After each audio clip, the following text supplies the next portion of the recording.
Hello， 大家好，我是一小点儿。今天跟大家分享一款口感超级酥松的黄油曲奇，同时分享给大家让曲奇花纹保持清晰不消失的秘诀。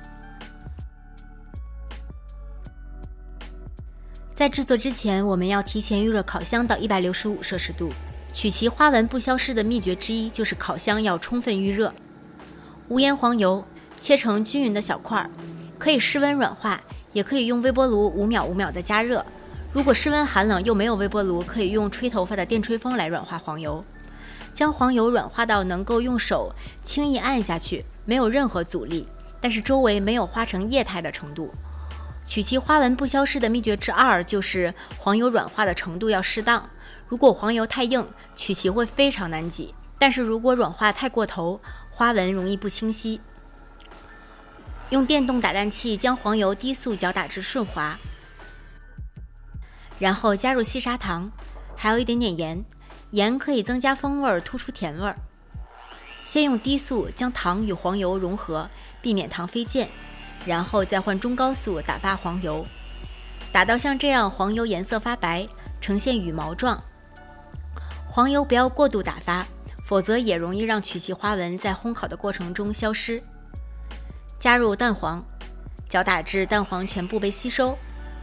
曲奇加蛋黄口感最酥松，加蛋清口感最有韧性，而全蛋液口感介于中间。蛋黄因为油脂含量高，比较容易与黄油混匀，不容易出现水油分离的情况，所以我们一次性加入就可以了。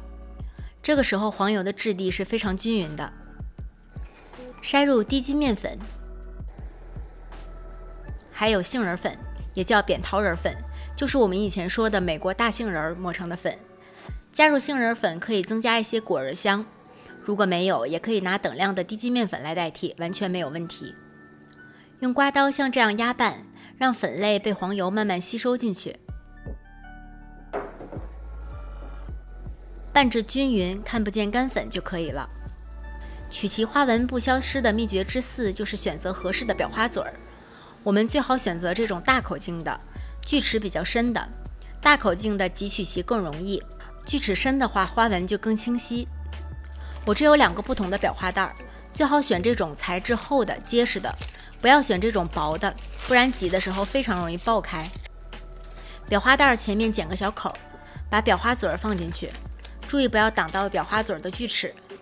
可以把它套在一个杯子上，方便我们装面糊。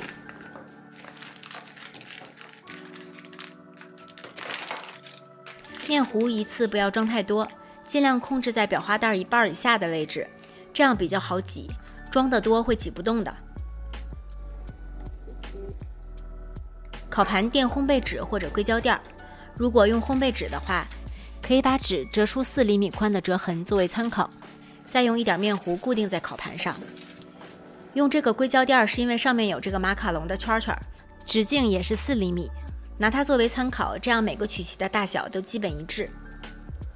挤的时候裱花嘴要与烤盘有一点距离，让面糊自由落下。如果你贴得太近，就容易不自主的去拉面糊，导致挤出来的粗细不均匀。我们挤的比这个圆圈稍微大一圈就可以了。这个食谱大概可以做14到16个曲奇。如果室温比较低，面糊又变硬了，可以拿吹风机再把面糊吹一吹。把烤盘放到预热好的烤箱中上层，烤20分钟左右。放在中上层可以离底火远一些，避免底部烤糊。我们制作的第一步就是预热烤箱，就是要让烤箱有充分的时间来预热。曲奇进烤箱之后要马上定型才不会化掉。如果烤箱预热时间不够，温度偏低，那么曲奇中的黄油就会在曲奇定型之前就化掉了，那么曲奇就会摊成一坨饼。所以我们一定要确保烤箱温度到达165度之后再放入曲奇。如果烤箱发热不均匀，可以在中间调换一下烤盘的方向。最后几分钟一定要在烤箱旁边盯着，当看到曲奇边缘稍微上色了，就可以把它拿出来了。千万不要把曲奇扔进烤箱就不管它了。刚出炉的曲奇非常脆弱，一碰就会碎，先不要去动它。等稍微凉一些，不烫手了，再把它转移到烤架上彻底晾凉。曲奇彻底冷却之后才会酥脆。曲奇的制作过程非常简单，其实只要注意我们提到的一些细节，把控好黄油软化的程度、烤箱温度等等，制作出花纹漂亮、口感酥脆的曲奇，是一件非常简单的事情。谢谢大家的收看，如果你喜欢这个视频，请不要忘记帮我点赞、投币、转发、收藏，同时不要忘记关注我的频道哦。我是小点儿，我们下期再见。